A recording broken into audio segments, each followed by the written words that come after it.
વલસાડ એલસીબીની ટીમે Pardi national highway number 48 દમણી ઝાપા road પાસેથી એક અલ્ટ્રોઝ કારમાં લઈ જવાતો 1,38,000 રૂપિયાના દારૂ સાથે ચાલક અને ક્લીનરને ઝડપી પાડ્યા।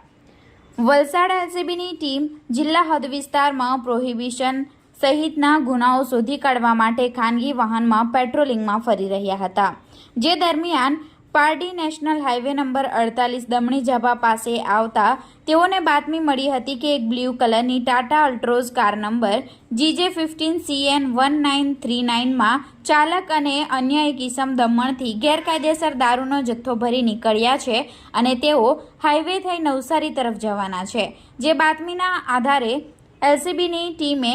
દમણી ઝાપા રોડ પાસે વોચ ગોઠવી કારને ઝડપી પાડી હતી। વલસાડ એલસીબીની ટીમે કાર અને બંને ઈસમોને પારડી પોલીસ મથકે લાવી તમામ મુદ્દામાલની ગણતરી કરતા કારની કિંમત 3,01,260 નંગ વિદેશી દારૂ જેની કિંમત 1,38,000, એક મોબાઈલ ફોન જેની કિંમત 500 મળી કુલ 6,38,500 રૂપિયાનો મુદ્દામાલ કબજે લઈ